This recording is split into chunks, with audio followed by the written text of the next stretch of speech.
Ya, pagi, Mister Z. Selamat pagi Pak Tony. Pagi. Pagi Pak Tony. Pagi Saya semua. ya, saya baru mendengarkan rekaman dari YouTube-nya. Itu ada rekaman waktu sebelum jadi pengacaranya ya, Bang Tony ya? Betul. Oh, Yang saya ceritakan setelah sidang pertama, saat sidang pertama, Prio membacakan kronologis yang sebenarnya, kemudian saya dikabari oleh wartawan, ya. iya, Terus kemudian wartawan minta statement saya bilang saya nggak bisa. Saya harus dengar dulu tuh secara langsung bener nggak tuh yang dibacakan kan itu. iya, Nah, lalu pada satu kesempatan saya bisa bertemu lah di lapas dengan beberapa iya, wartawan. Nah, dia cerita tuh ngalir, ya saya rekam karena saya hmm, pikir bukan untuk apa-apa, tadinya juga saya bukan pengacaranya kan. iya Ya, bukan, hanya untuk mengingat aja sih sebenarnya, kalau misalnya Dokumentasi ya Pak Tony. ya dokumentasi misalnya gini. Ada obrolan ya kan kan nggak tahu bakal kayak gini rame kan, ada obrolan saya dengerin iya, lagi, iya, oh begini ceritanya kan gitu. Nah, iya, itu hanya dokumentasi aja sih. Cuma saya keluarkan ketika Prio memfitnah saya kan. iya, iya, katanya diintimidasi, dipaksa dan sebagainya tuh. Iya, ya makanya saya munculkan. Untuk, Bagaimana saya tahunya dari dia semua, gimana itu dia. iya, iya, iya, iya, iya, Itu. iya, Jadi saya munculkan ketika ada serangan ke saya. Prio memfitnah saya, lalu ada oknum polisi yang merekam video di dalam lapas itu kan, iya, yang menanyakan dipaksa enggak oleh Tony lah, ya sudah saya munculkan kan rekaman yang sebenarnya kan, itu. iya, iya, Ya biarlah masyarakat menilai lah, iya, iya, itu iya. pertama kali.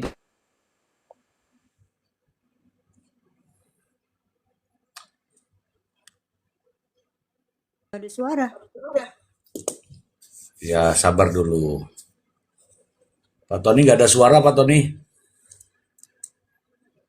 Oke, nanti anu dulu ya, saya yang bertanya dulu ya, kawan-kawan ya. Berikan saya ini ya.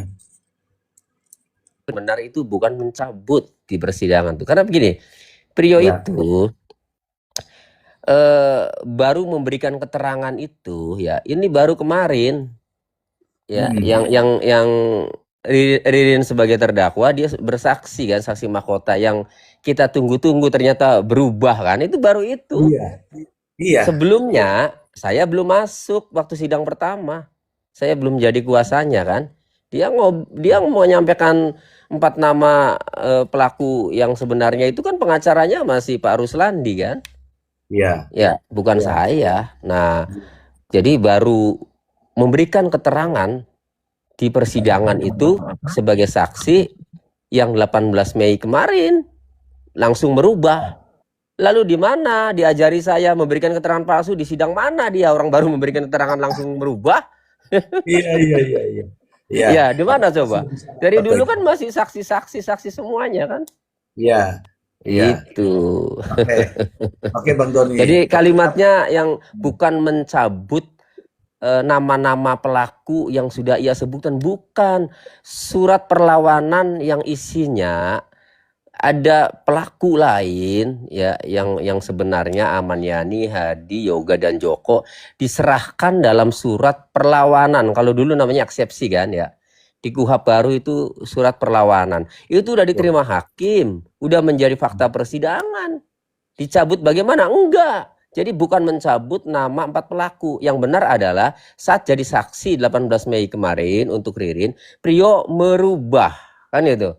Merubah Hmm, keterangan baik yang pernah dibacakan dalam eksepsi atau surat perlawanan yang menyebut nama 4 pelaku, baik maupun merubah BAP kan itu.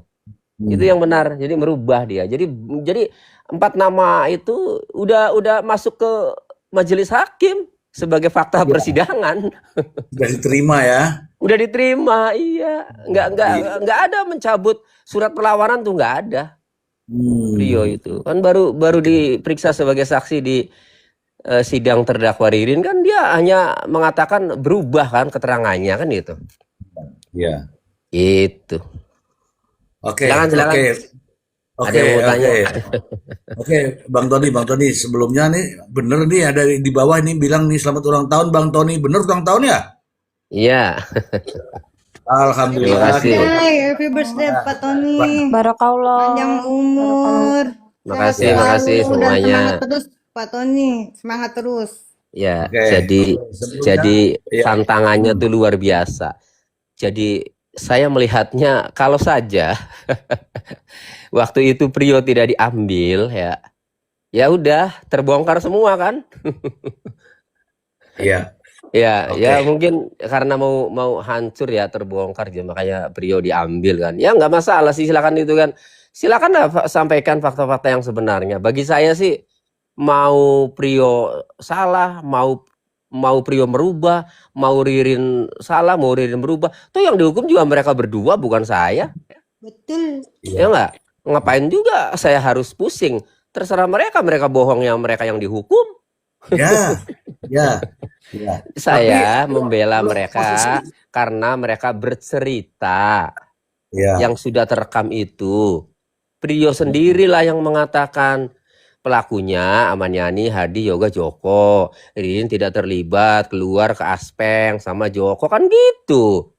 iya, iya, iya, betul. Jadi yang ngomong itu yang menerangkan Prio. Sekarang dibalik itu kata Ririn apa? Kan rekamannya aja Prio yang banyak menjelaskan.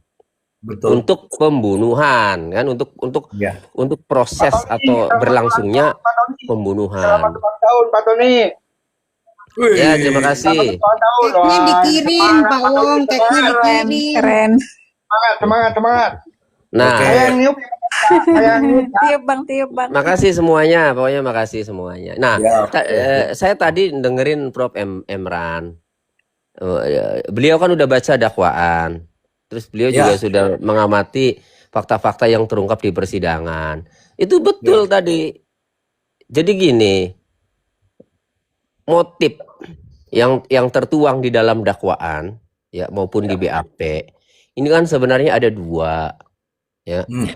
Satu, ada uang sewa 750.000 yang diberikan dari Ririn kepada korban Budi, dan mobilnya Budi yang mau disewa rusak, nggak dikembalikan, mengakibatkan dendam. Kedua, utang 900.000 untuk bisnis sembako yang belum dikembalikan, mengakibatkan dendam.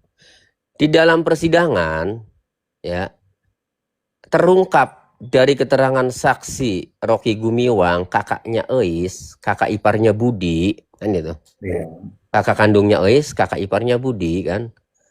Ditanyalah oleh jaksa penuntut umum, apakah korban Budi menyewa-nyewakan mobil? Enggak katanya. Punya usaha sewa mobil? Enggak. Tidak pernah korban Budi menyewa-nyewakan mobil. Gitu jawabannya. Sehingga dari tidak ada saksi yang mendukung dakwaan mengenai motif sewa mobil kan itu.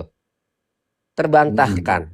Nah, kemudian yang kedua, mengenai utang. Tidak ada yang mengetahui bahwa Budi mempunyai utang.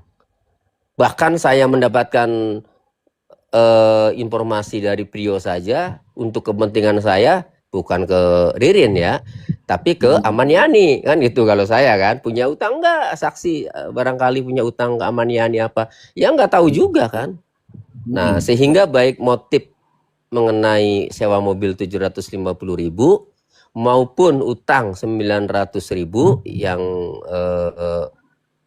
Budi utang ke Ririn ya, itu semuanya tidak terverifikasi, tidak terbukti. Nah, sehingga motif itu ya jelas terpatahkan. Yang kedua, mengenai perencanaan di dalam BAP, Prio mengatakan 24 Agustus 2025 Ririn mengajak Prio kan gitu untuk merencanakan mengeksekusi Budi sekeluarga di dalam BAP ya. Tapi ketika bersaksi untuk Ririn yang sudah merubah nama 4 pelaku itu ya, semuanya ditujukan ke Ririn. Tapi di sisi lain ketika BAP nomor 11 itu ditanyakan oleh hakim ya tentang Prio